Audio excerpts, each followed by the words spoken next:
വൈദ്യത്തെ സർഗാത്മക മികവുകളുടെ ഗാഠത കൊണ്ട് നിർവീര്യമാക്കി സാഹിത്യ ലോകത്തിന്റെ അങ്കണഭൂമിയിൽ മികവിന്റെ പര്യായങ്ങൾ ചാർത്തി സഹാറ മരുഭൂമിയുടെ പൊടിക്കാറ്റിനതീതമായി ഘോരസാക്ഷ്യത്തോടെ ഉതിർന്നുയരുന്ന ജലപ്രവാഹത്തിനതീതമായി അസ്ത്രവ്യൂഹത്തോടെ കുതിക്കാൻ സാഹിത്യ കണികകളുടെയും ശബ്ദശീലങ്ങളുടെയും നേർരേഖ വരച്ചെടുത്ത ക്രിയാത്മക ആവിഷ്കാരം, കലാത്മക ബോധങ്ങൾ ഉടുപ്പഴിച്ചാടുന്ന തലതിരിഞ്ഞ തത്വശാസ്ത്രങ്ങളും ഉടറിത്തെറിച്ച മൂല്യബോധങ്ങൾ കുത്തിവരിക്കുന്ന മഷി അടയാളങ്ങളും ആലസ്യത്തിൽ മതിമറന്ന് ധാർമ്മികതയെ കൊഴിച്ചുകൊണ്ടുന്ന ഗാനസല്ലാപങ്ങളും അരങ്ങ് കയ്യേറുന്ന കാലത്തോടുള്ള പ്രതിരോധ ശബ്ദമാണ് ഇസ്തിഹാർ.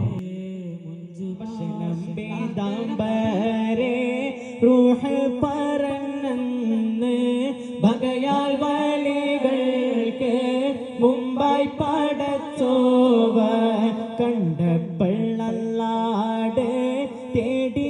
ഒരിക്കൽ ഒരു സ്വഹാബി മുത്തുനബി സല്ലല്ലാഹു അലൈഹി വസല്ലമ തങ്ങളുടെ അരികിൽ വന്ന് യുദ്ധത്തിലേക്ക് പോകാനുള്ള അനുമതി ചോദിക്കുകയായിരുന്നു. അപ്പോൾ മുത്തുനബി സല്ലല്ലാഹു അലൈഹി വസല്ലമ തങ്ങൾ ചോദിച്ചു, നിങ്ങൾക്ക് പ്രായമായ ഉമ്മയുണ്ട് സ്വഹാബ? അതേ നബിയെ, എനിക്ക് പ്രായമായ ഉമ്മയുണ്ട്. എങ്കിൽ നിങ്ങൾ യുദ്ധത്തിലേക്ക് വരുന്നതിനേക്കാൾ നല്ലത് ആ ഉമ്മയെ സേവിക്കലാണ് എന്ന് പറഞ്ഞു കൊടുക്കുകയാണ് തിരുനബി സല്ലല്ലാഹു അലൈഹി വസല്ലമ തങ്ങൾ.